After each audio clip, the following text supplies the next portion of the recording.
Welcome back to the Fab Forums. Today, still on the goose. No major fabrication. Try to make it interesting. One of the first things I want to do is put these clamps on these vacuum lines. So all the vacuum lines in here are just pushed on. I have used zip ties in the past, but I'm not going to do that this time. I bought these spring clamps. That's what's going to go on here. So I got like, I don't know, 17 or 18 of them to do. Let's get on that.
Well, I got those done.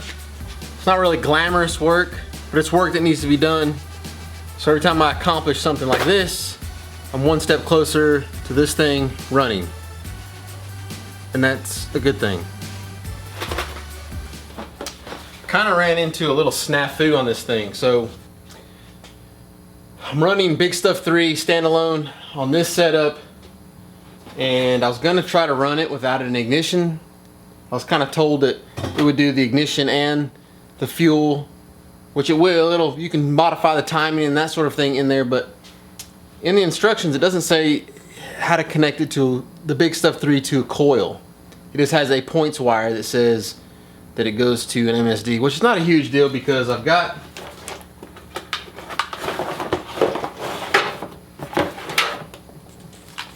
this MSD Digital-7 Plus. So this is the 7531 that has like the slew rates and you can ramp in power, and you can do individual cylinder timing, and you can do multiple two-steps, and you can do all kinds of stuff with these. These are the ones that everybody wants. But because it was a street car, I didn't really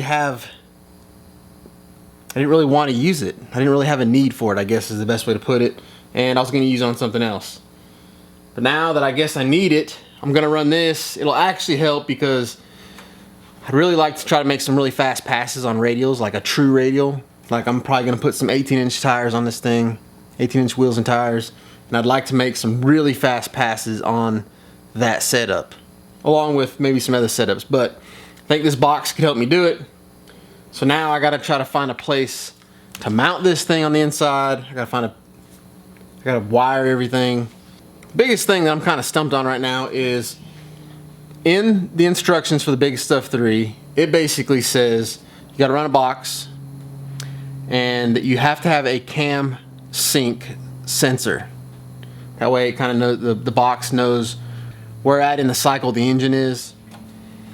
And from the research I've done online, MSD makes some distributors that have a cam sync in them. I've also read where you can basically take, you know, a stock MSD distributor or just a stock distributor itself, maybe take off some of the tooth on the, you can basically take off all the teeth except for one. You got to know which tooth to take off based on how it's set up in the car. But I haven't actually seen anything that's 100% defined. So this is what I need from you guys. If you guys are familiar with the Big Stuff 3 setup and you know how to basically modify one of these distributors to make it work, or if you're not familiar with the Big Stuff 3 setup and you use something else, HP, the Holley stuff, or Fast or whatever, and you have seen or are familiar with the same type of deal as far as making a cam sync sensor out of a distributor, get in touch with me, let me know, leave me a comment, something, I'll hit you up, and or if you can drop me some links, that'd be good too. So anyway, we thought we were getting close. Now we gotta put this thing in. Alright, as I do sometimes, I got carried away working, didn't film. Didn't really miss anything though. Just finished up a lot of the wiring, getting it kind of sorted, and everything ran, zip tied up, clean, nothing fancy, you've seen it before. I fooled around with the harmonic balancer a little bit. As I was going through the instructions on the Big Stuff 3, the crank reference angle needs to be like 50 degrees, and so that was different than what I thought it was going to be, and so I had to fix that. Just little tiny things. Just getting down to the little nitty gritty stuff. Added something to the list. I gotta make sure I bolt up the converter before I try to fire this thing up. I haven't done that yet. Needs tranny fluid. Gotta do that. Kind of feels like I get 3 things done and then I add 2 more things to the list. But like I said earlier, making progress. It's all that matters. We'll get there sooner or later. This episode wasn't too crazy. Nothing fancy. So I'm gonna leave you with a quote, a little inspiration for you guys. Be stubborn about your goals and flexible about your methods. Basically meaning create goals and stick to them. Don't waver. Your goals should be what you want in life.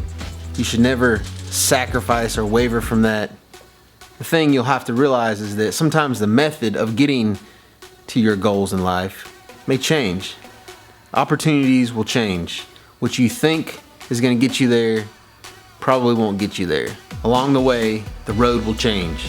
New opportunities will rise, and you'll need to capitalize on those opportunities. And they may not be opportunities that you even knew were going to come or existed. So, be stubborn about your goals and flexible about your methods.